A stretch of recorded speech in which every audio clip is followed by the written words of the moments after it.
Good morning, afternoon, or evening, and welcome to the Hayseed night.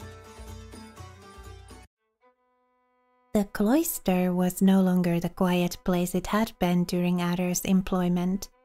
It remained empty, yes, but now it was flooded with conversations coming from the yard at the other side of the gate.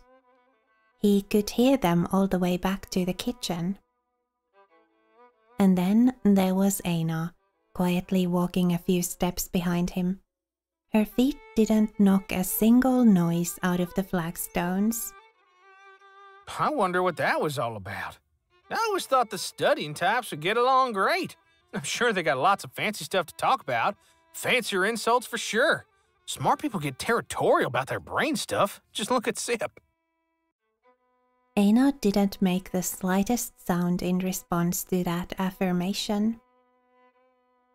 It was odd. There was no space for silence in the walkways filled with distant words, but their whispers didn't calm Adder's anxiety the way Aina's stillness did. Once in the kitchen, Adder laid down his mise-en-place assortment of terrifyingly sharp knives and acceptably rank potatoes and started preparing the dinner, sending glances towards Aina every so often. Hey, you know that potato I was eating before? I cooked it. I can cook now. Sorta. I mean, I just cut things, then heat them up for a bit, toss some salt on them and all, but hey, baby steps. I feel like I'm not doing too bad for myself. He almost juggled a knife up in the air to make his point, but decided the point was fine where it was, actually. Wish I'd come to my senses about this stuff earlier. I could have helped you a lot. I would have been less nasty about all sorts of things. Maybe I could have even cooked something for you. But you don't eat. Not really. Adder knew that he was in the vicinity of the truth, but not quite in the right street. Aina did eat. Everything that lived ate. Sep had proved as much. The boy stared at his ex-boss in the musty darkness of the kitchen. His eyelid flickered for a moment, his fingers curled in and out, refusing to heed the future his thoughts were setting for them. I'm sorry, Aina. I gotta try to. Please forgive me. Adder put the fleshy side of his arm inside Aina's mouth and flinched, knowing well the pain that was coming. In one quick, fearless motion, Adder snapped Aina's jaw shut over his own skin. He held his breath not to scream, neither from the pain or the sight of blood trickling down her fangs. No! In a twisted, horrible way, there was something that looked right about Aina's white teeth and fur smeared with blood. Something dormant in the back of Adder's brain knew that this was the way things were supposed to go. Adder paid his thought no mind. He forced his way through the terrifying vision just to find that Aina remained as motionless as she was before. Guess I'm not magical enough for you. Oh, shit. I need to wash this.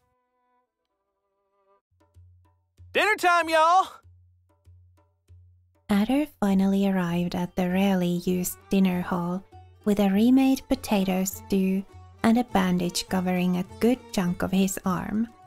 Zhao and Burbis were both waiting for him at the table, though they still would not willingly exchange a single look. Oh yeah, Aina has run out of energy. I was wondering what was with her. But yeah, she needs magical energy. Right. The makeshift cook set a ceramic bowl in the middle and then let some salt rain over it, in the manner of a knowledgeable chef. The priestess finally looked up from her ire, a upon being offered a plate, only to jump in her seat at the sight before her. Ada, what happened? I went and cut myself while cooking. You cut your arm while cooking? Oh, that's not so rare. You should see how many times I've stabbed myself trying to learn how to use a scalpel with my left hand. Granted, I lack any feeling in my right arm, so it may be a slightly different case.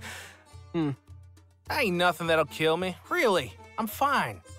I won't tell you what to do, but keep in mind that exertion only makes recovery longer.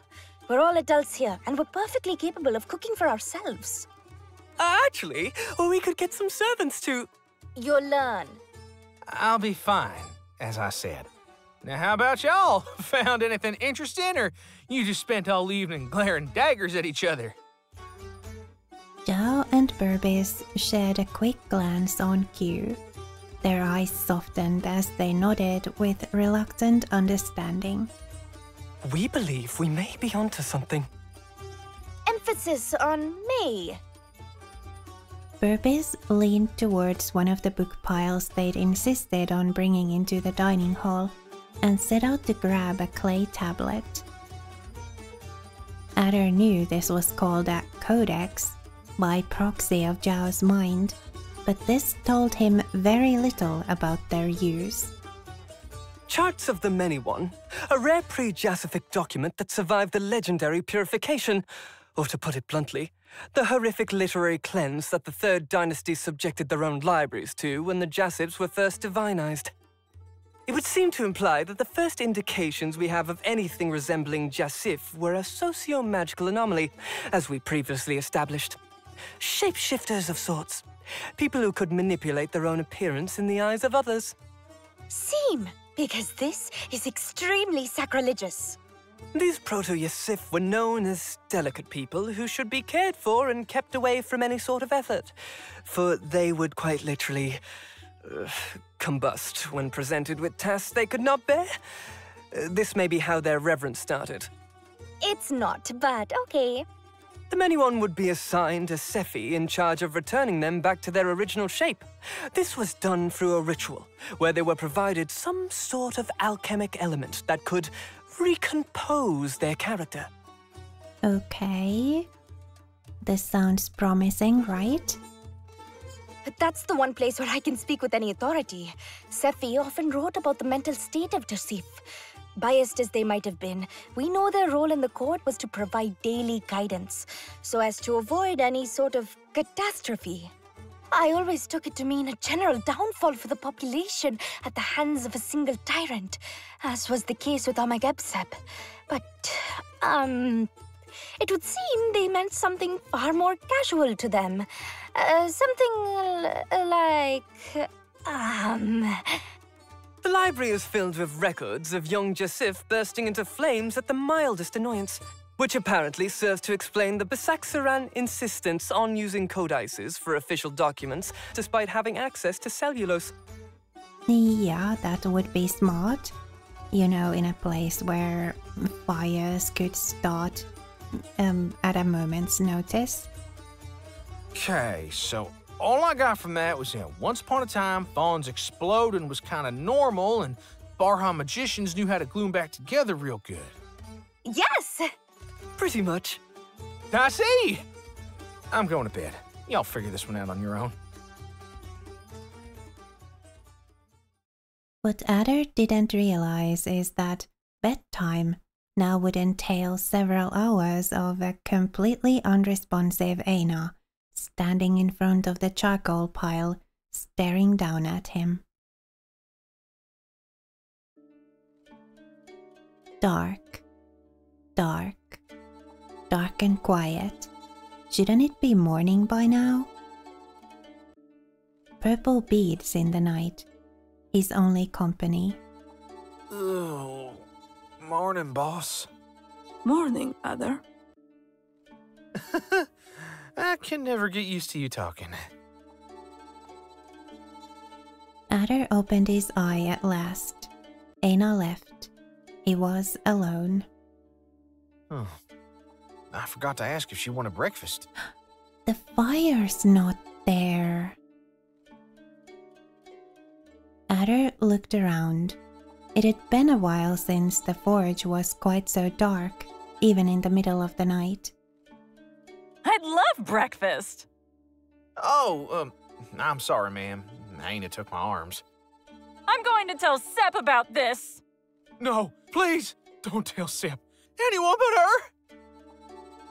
Eka ran off, muttering things to the forge.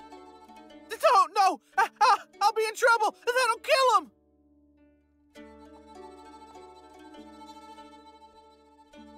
Adder tried to get up, only to fall to his knees. Even forced to grovel, he ran towards the mangled body. Roots started falling from the skies, trapping him in their vines.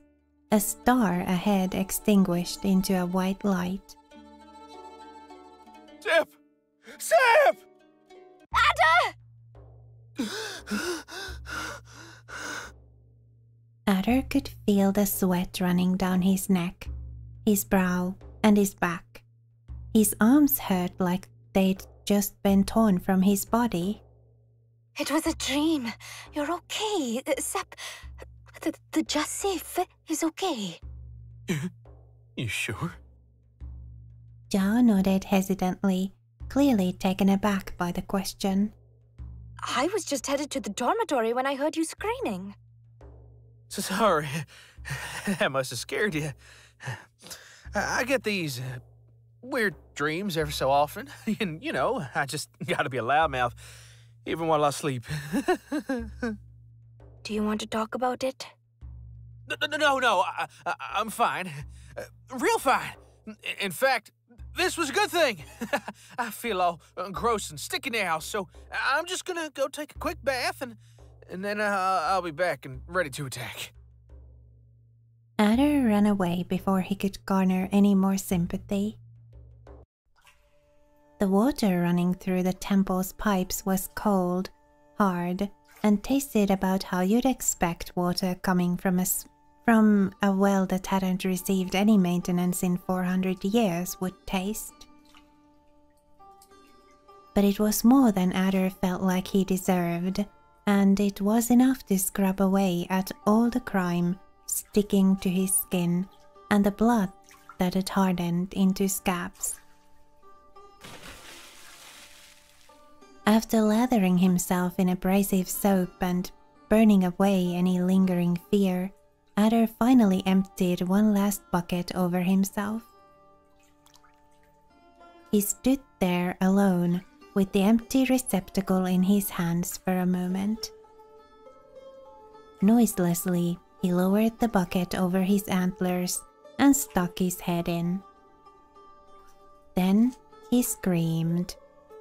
Why didn't you listen to Sep? Why'd you have to go and play the hero? Idiot, idiot, idiot! He banged on the bucket time and again until silence finally seemed to quiet down. That's settled then. Screw the beast and screw all this. We're running away when she's back. Adder nodded to himself. He turned around to leave, only to find Aina facing him vacantly with a towel on her arm. Oh, thank you, boss. Adder made to grab the towel. He wiggled his fingers with apprehension as he observed Aina's face. He put his face as close as he dared to hers and stared intently into her eyes, doing his best to keep his sopping wet hair out of the way. You're in there somewhere, right? If she was hiding as usual. Sep would have known how to bother you right back to normal. Maybe she'd have called you a good girl? Is that what you want? Adder patted Aina's head tentatively. No response. Anyway, out with you now. I don't think Jail knows about the three of us, and I don't want to be the one to give her the rundown. After a moment of nothing, Aina nodded. She turned around and walked away. It ain't 'cause I'm ashamed or anything. I just don't think she'd understand, right? Maybe I'm the one who doesn't understand.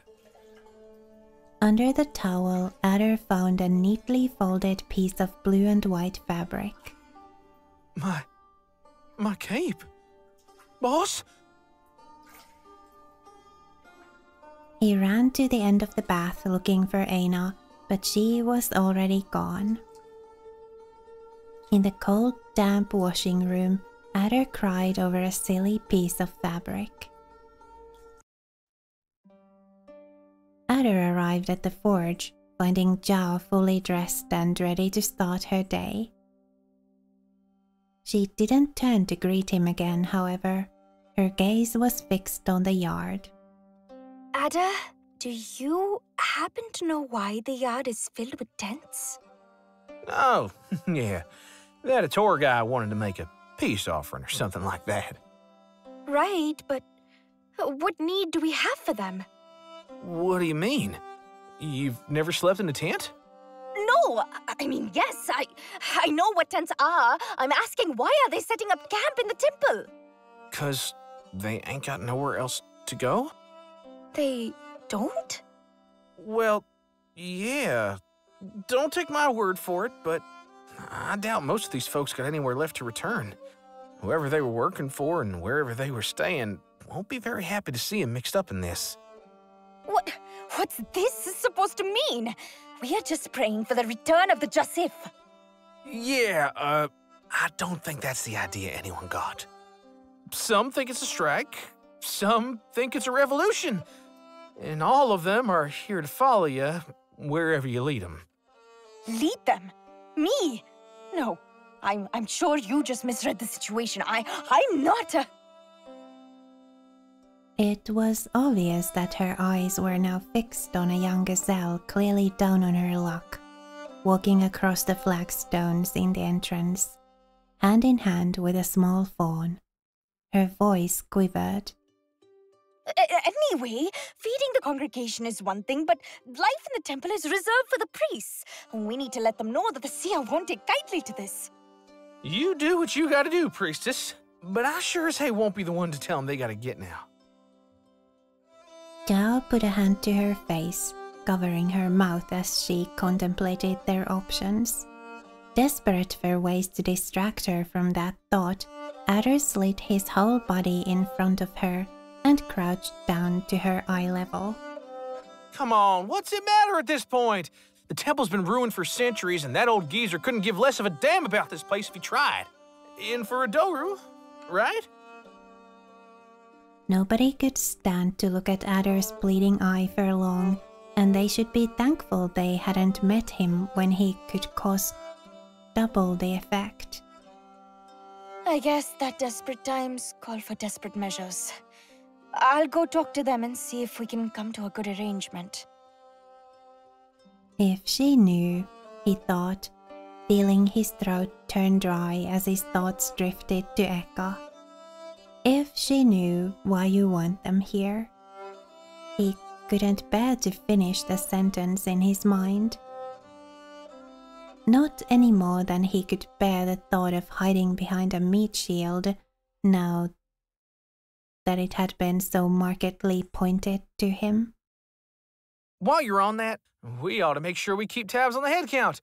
You know, for food delivery and such. I'd take care of that myself, but I ain't sure I know numbers all the way up there. Get Burbith to help you. If it's as you say, it's going to get busy from now on. As long as that's all it gets. Adder made to leave, but Zhao put a hand on his sleeve. Ada, thank you for everything. Adder couldn't bring himself to reply. He merely plastered a faker than usual smile on his face and nodded. Adder felt like he'd truly reached a turning point in his life.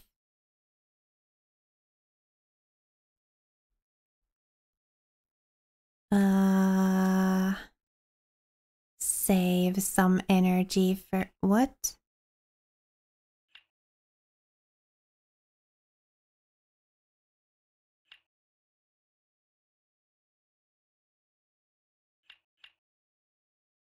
What are we doing? Like, what is this all about?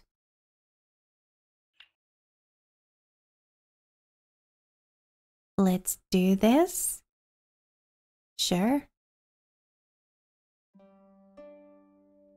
From now on, Adder will have to decide carefully how to best spend each morning, afternoon, and evening performing tasks for the congregation.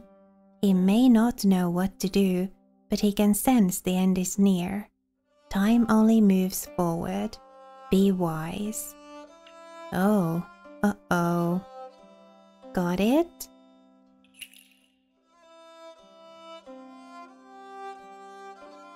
Help around the temple. Okay. So, like, do we translate speech or do we help patch up the temple? I feel like we should maybe help with the patching up. Zhao seems to be doing okay. A whirlwind of half-built tents, blankets, and cookware lay strewn across the barren garden that once welcomed devotees into Hirup's home.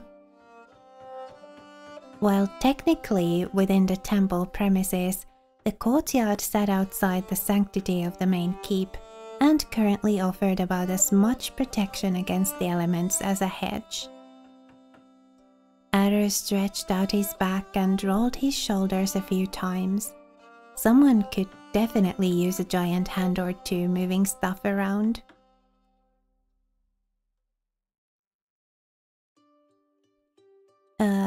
Do we help around the kitchen or do we make tools in the forge? I mean, we're pretty handy in the kitchen, right? But like, as people said, anybody can do cooking, right? Let's help around in the forge. Adder had found himself a pupil to many masters in his life. None of them, I must humbly add, particularly good teachers. That's why when he finally found himself alone in the forge, equipped with nothing but good intentions and beholden only to Eina's empty gaze and the holy fire's soft crackling, he realized that nothing much had changed from the usual. He would have to forge his way into the world of blacksmithery alone.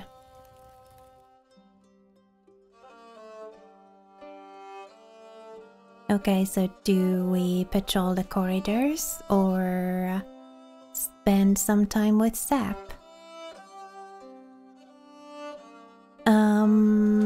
I mean, I feel like we usually spend time with Sap in the evenings, don't we? I'd like to spend some time with Sap. Adder plopped down on the anvil next to the forge and set his helmet on his lap. He had much to tell, and stories were meant to be shared over a fire. The morning started on a high note, the highest one Adder could reach. The vision of Eina's empty lilac stare, a hair's width away from his snout, had made his heart skip a beat, and not in a good way. Before he had a chance to recover and ask if she needed anything, Eina mechanically shoved a ball of something into his gaping mouth and walked away. A crudely made map, drawn in what he could only hope was red berry juice, over some kind of burlap fabric. Smudged as it was, Adder could still discern the drawing of a carrot, with a little arrow pointed towards one of the streets surrounding the temple. At the end of it, a particular alley was circled over and over again. On the bottom, an axiom was conveyed with a graceful simplicity through just 2 drawings. No carrot, eat bones. Adder normally wasn't in the business of following random mysterious maps, but he was pretty sure he knew exactly who'd drawn it, where it led, and what it'd mean for everyone around him if he didn't comply.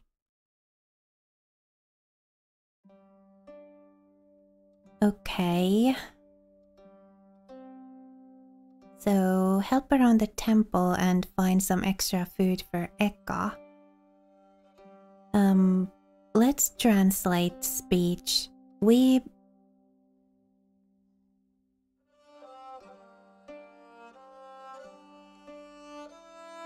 only have these two options, right? I mean, we can't do the extra food for Eka thing at the moment, right? On a normal day, Zhao had to answer approximately 3,045,000 questions, or at least that's how it felt to everyone involved. Being the supervisor and spiritual leader of a newly formed congregation for a forsaken god required addressing a never-ending stream of concerns that had no clear solution, and that only grew more agonizing if unanswered. A barely qualified translator could only do his best to smile and interpret Zhao's morsels of life advice, hoping that none of them would apply to him.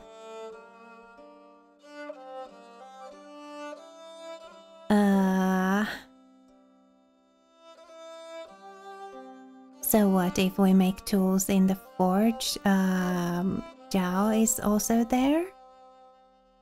Help around the kitchen.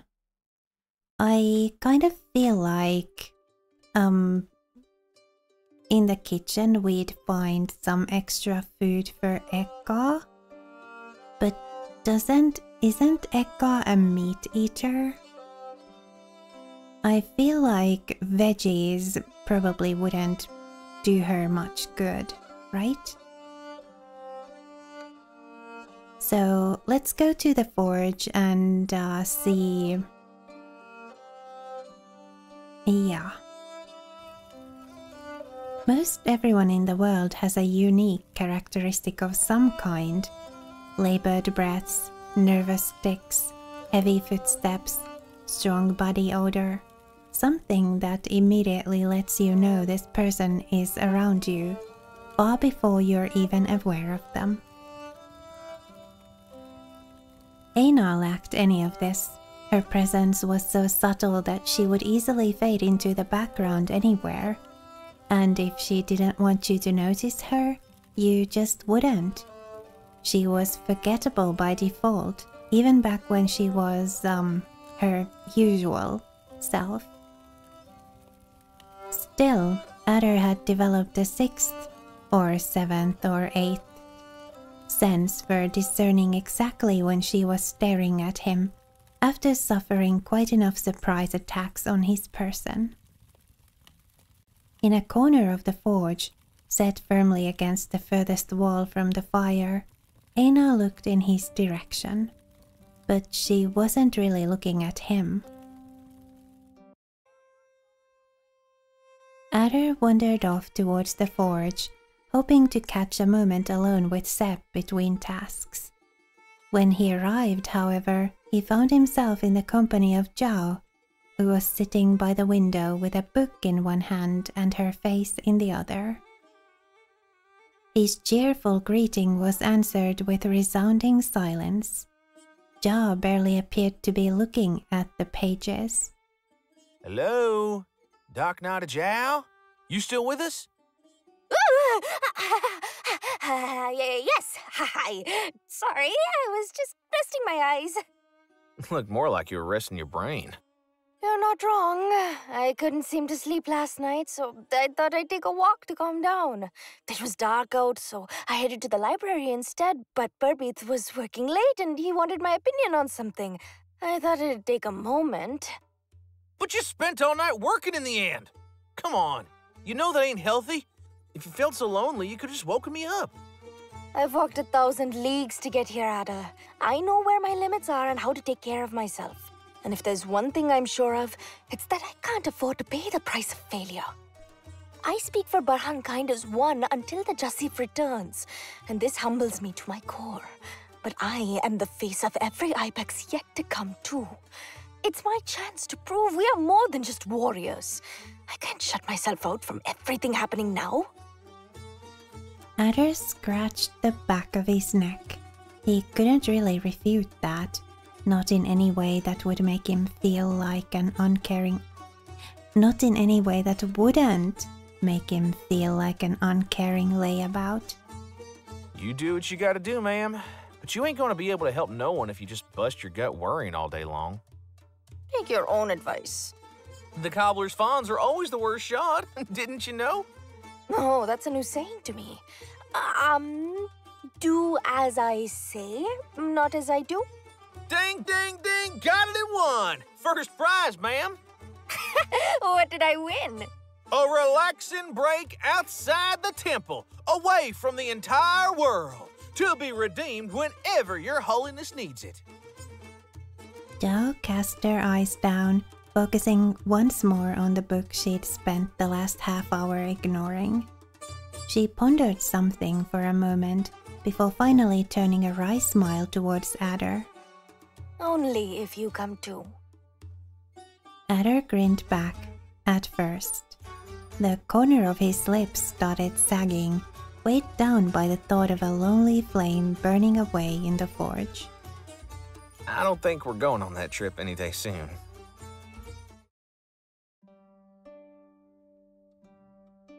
So we can either spend some time with Sep or patrol the corridors. Let's patrol. Adder couldn't help the fear that shook him when he was informed that it was his turn to patrol the premises, but he hated the idea of refusing even more. Night watch. Someone needed to make sure that the temple remained safe, or more realistically, they needed someone with lungs the size of melons to sound the alarm. Adder turned in his sleep. The voices haunted him this night too, but they weren't inside his head for once. Adder! Adder, can't you hear? Wake up! Drag your ass out there or they're going to get us all killed! Huh? Who's gonna get us killed? What?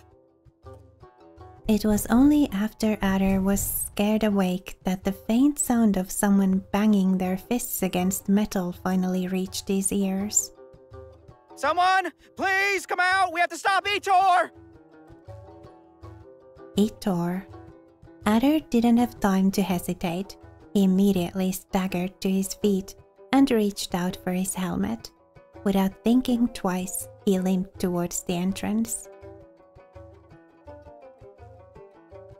What he found just outside the crumbled walls that surrounded the temple yard was one of the tensest moments he'd walked into in weeks. A guard clutching his spear, surrounded by a large contingent of gazelles and sable riders. Ahead of them was Etor, pointing his sword at the intruder. Lower your weapon! Last warning! Make me! Whoa, what's going on here? This guard tried to search me! So you went and pulled a sword on him? Did you forget your promise? This is a good cause. Etor, please! Put that thing down before you do something you regret! Aina's eyes shone a dangerous purple behind Adder. He gently pushed her back behind the gate, hoping she wouldn't have to come out. Adder made to step out alone into the group when it finally dawned on him that he wasn't wearing his full disguise. Even in the cover of the night, if that guard were to recognize him. Wait here, all right? I'll go get... You're not going anywhere until I say so! What language do I have to speak to make your little gazelle friends understand that it's curfew? Nobody gets to wander the city at night without a permit. Permits? I wipe my ass with all the permits in your city. I'm a free man, and I shall go where I damn well please, when I choose to. I mean, the rules are the rules, right? We shouldn't be making waves until we're ready. Like, we're gearing up for something, whatever it is that we're gearing up for, and until we're ready to get into it, we should just stay out of trouble, right? Right. Look, it's not that I don't get you. I do. The guards bend the rules whenever they feel like it if your coin purse is heavy enough. But the rules are the rules, and they're there to protect us all, no matter the species, yeah? You can't be serious! They never pull this crap on deer! What would you know what I do? Listen to the hick, he knows his stuff. A brick flew right past the guard's face. He immediately put his spear up, looking for the thrower, but the number of people holding debris only increased with every threat he made. At the very last moment, when violence seemed like an inevitable turn, the gates clanged open once more. In the cover of the night, a small, half-dressed goat with her hair still down and a serious scowl on her face walked out. Stop! More screams wouldn't help you. What is the problem? The problem is that the lot of you huffheads don't realize the position you're in. If you don't help me put shackles on the sword guy right now, I'm going to have everyone in the Sodding Temple arrested for obstruction! Why? What do you mean, why? Because that's the law! Do you know what a law is, you stupid goat? Everyone around him tensed up. Zhao put her hand up. What is the reason, the purpose of this law? To stop no-gooders like you from wandering about. Zhao sent a look in Adder's direction. He immediately knew to crouch down to her eye level. Once she had finished muttering her thoughts, Adder nodded, straightened himself up, and said for her, So you limit the rights of all the citizens in order to justify your own prejudice? The guard stammered back. You could almost hear him go red in the face in the dark. I'm not the one who writes the rules, I just enforce them! This is unlawful occupation of public property! There will be consequences! Unlawful? Get a load of this guy. Don't you know the temple belongs to that old Mother Hubbard Tespertalk? It's private property, champ, and he's letting us stay here because he wants to. Adder felt like the guard immediately knew it was a bluff, but not which part. Hey, I mean, if you want to be the buck who messed with the friends of Asefi... We'll see about that! The guard rushed away in a panic. There was a moment of silence and then immediately a huge ovation. Woo! Way to stand your ground, Etor! No, we must not give an inch to the likes of him. But I have done nothing worth praising. This was just a scuffle. One day we'll have to prove the power of our conviction in a real fight. Tonight is the priestess's intervention. We should be celebrating! May your wisdom erase all hypocrisy from this world. What? No flowers for Moo? No, I'm just messing with you all. This guy got it right for once. Long live the priestess. I haven't really... Why are you... The crowd happily stole Zhao away, launching her in the air and chanting her virtues while she yelled her lungs out. Did you really have to bring up the witch, translator? What? I wasn't the one who... Anyway, it was all true. Mostly. Kinda. I'll let this one slide. I'd rather take my chances with the Asefi than the guard. Little by little, the congregation that remained awake dispersed and went back to their tents. Adder, absolutely spent of any energy he could have gathered in 2 hours of sleep, headed back to the gate first. Right as he was about to cross in, Burbis rushed out. Behind him, Geoff, desperately trying to pull him back into the temple. I heard the commotion in the yard. What did I miss? Are we finally starting the revolution? You're going to start one if the guards see you, you royal idiot! Bearbeth, come on. Don't go stirring up more trouble now. Get back inside and go back to sleep, all right? Sleep? Oh, Ada, that is such a funny joke. I wasn't sleeping. I was working on setting up my new workshop. Our conditions may not be ideal, but I made up my mind to help you, and science waits for no one. You're banned from doing whatever it is that is till I tell you.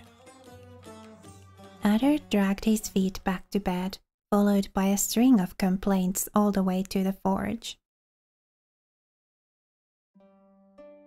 Okay, new day. Set up Burbiz's workshop, find some extra food for Eka, and help around the temple. We get more and more tasks, but we always just have these two options. Like, am I Oh. Oh. I can move the view with my... But this is as far as it will go.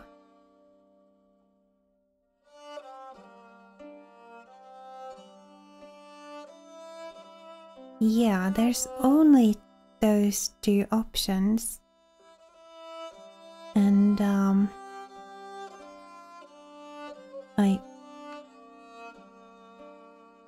clicking on these doesn't do anything.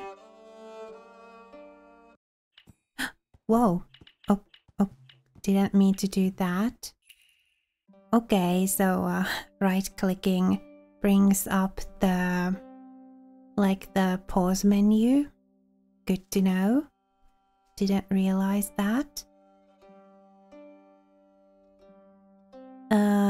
Help patch up the temple. The millenary Great Temple of Hirub had spent over 400 years in a derelict state, sentenced to fall to its ruin in its own privileged spot in Pilgrim Hill. For not even the most unabashed of Erlemites would resort to borrowing potentially cursed bricks for their houses. Bertok had done little to change this fate in his time as the master of these once holy grounds, but their new occupants were far less complacent about letting their children run wild near condemned walls and falling ceilings. To stand in the way of science is to stand in the way of progress! Is that how you wish to be remembered, Ada Sind? As a flag-bearer of the putrid fear of the unknown? Make it stop! I'm sure he's bound to run out of air eventually. Faster, if you follow my suggestion. We are not throwing Bearbeth in a well. We are not ransoming Bearbeth. And we are not building a golem! So let's borrow one then! Borrow a golem? Borrow as in loan? Loner. I gotta go wake y'all up! Okay. Tailid barely shifted his eyes towards Sir Upperfield and his retinue, which had so boldly decided to show up in his guild office unannounced. I thought I made it clear that I could not be seen with the likes of you, Addersund, and less so accompanied by that fetid parasite of all people in this city. Oh, trust me, the feeling is mutual. I wouldn't be anywhere nearby if I could help it, but you know whose life is on the line. It will be yours if you insist on compromising my position. Leave now, or I'll have you escorted out. You're gonna have to run that by Aina. Tailid quickly turned around. He looked at the little pale creature by Adder's side, and then back at Adder. Confusion soon turned into bloodthirst, as her name engraved itself in Tailid's mind once again. I'm here too, if that makes any difference. Lord Askadath? Is that you? Burbiz eagerly pulled down his hood. What a fine occasion to meet again, good sir. I'm sorry I had to be excused so suddenly from our last appointment. Y'all know each other? But of course! Mr. Taylor is a fellow golem enthusiast and pen pal of mine for many moons now. He kindly arranged for us to meet at last and discuss a possible commercial transaction just a couple weeks ago. A couple of weeks ago in a tavern in Slander where he never did show up. Taylid locked eyes with Adder. In any other circumstance, he would have found himself stabbed at the implication of a could-be, maybe not really interrupted magnicide attempt.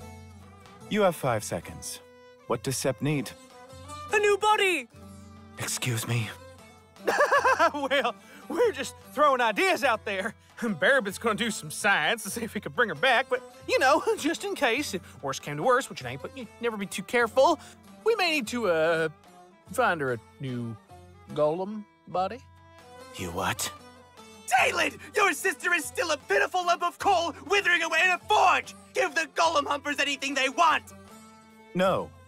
Are you all mad? I cannot involve myself in this. It's heresy of the highest.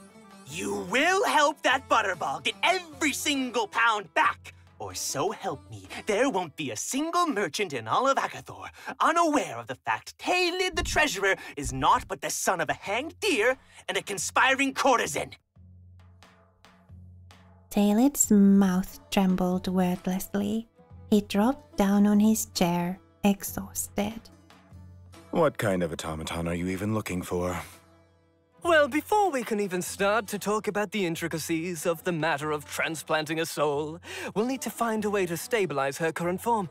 I've brought a very exhaustive list of the chemical compounds I would like to experiment with first. This is the Traders Guild, not the Alchemists. We don't deal in dangerous substances. You deal in money and brute force. I'm sure you can arrange something. I will find someone willing to sell you those materials, but that's as far as I'm willing to get myself involved in this matter. Anything else? Desserts. For Sepp. Yep. She'll be real hungry when she wakes up. So be it. Now vanish. Leave this place and never come back. Thank you, Tay-Tay! Do not call me!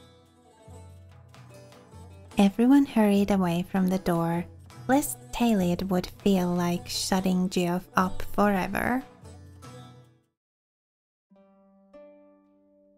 Okay then, well, we've got some more options now. Oh. It's getting pretty loud out there. There seems to be like a thunderstorm, right up ahead, on top of where I live. So I think I'll be ending this episode here, and we'll continue from here next time. I kind of feel like I should probably keep an eye on Burbis. So I'll make this choice, and then yeah, let's keep an eye on Burbis.